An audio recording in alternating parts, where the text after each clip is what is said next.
Untuk informasi lebih lengkap dan berita-berita lainnya yang terkait, klik link di deskripsi di bawah ini. Dan jangan lupa juga subscribe channel YouTube kami. Pastikan Anda juga menginstal aplikasi CNBC Indonesia yang tersedia di App Store dan Play Store. Perbedaannya paling signifikan nih Pak, paling mendasar gitu ya antara KPR konvensional dan juga KPR syariah ini apa aja Pak?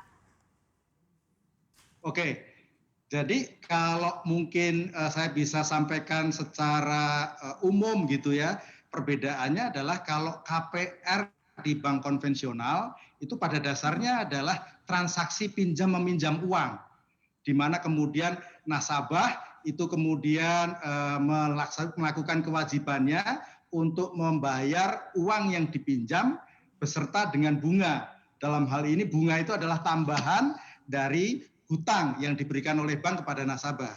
Nah, bagaimana kalau di KPR di syariah? KPR syariah di syariah itu secara mayoritas ada dua jenis transaksinya. Jadi bukan pinjam meminjam uang, tapi secara mayoritas ada dua jenis transaksi yang ada di perbankan syariah. Satu adalah transaksi jual beli, di mana nasabah itu pengen memiliki unit rumah, akan tetapi karena belum mampu secara langsung, sehingga nasabah datang ke kantor bank untuk kemudian meminta tolong bank membelikan rumah untuk nasabah, datang ke developer, gitu ya. Nah, misalnya ketika sebuah bank datang ke developer membelikan satu unit rumah untuk nasabah, katakanlah harganya 100 juta.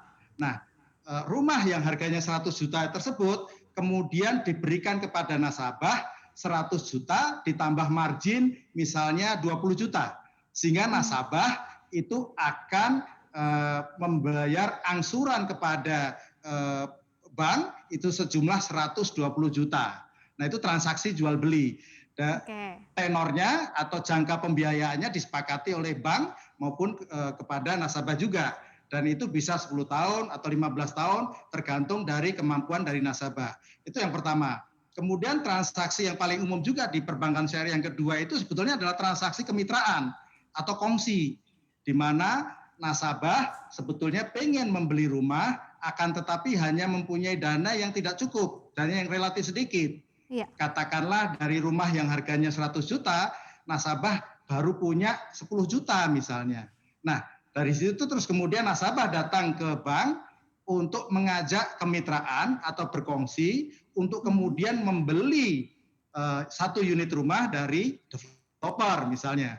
Nah, terus kemudian dari pembelian unit rumah yang dimiliki bersama atas nasabah dan pihak bank, dalam hal ini porsinya masing-masing adalah 10% dengan 90% dalam contoh kasus yang tadi itu, kemudian nasabah akan menyewa kepada bank atas rumah yang dimiliki bersama.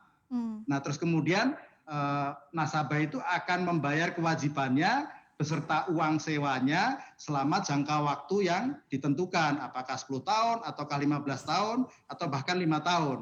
Nah, kemudian ketika sudah jatuh tempo, misalnya 10 tahun kemudian, nasabah akan 100% memiliki rumah tersebut. Gitu. Jadi itu perbedaan yang paling signifikan. Pak Purnomo, dari dua skema yang tadi Pak Purnomo jelaskan, yang paling favorit nih biasanya skema yang mana nih Pak Purnomo? Dua-duanya adalah skema mayoritas.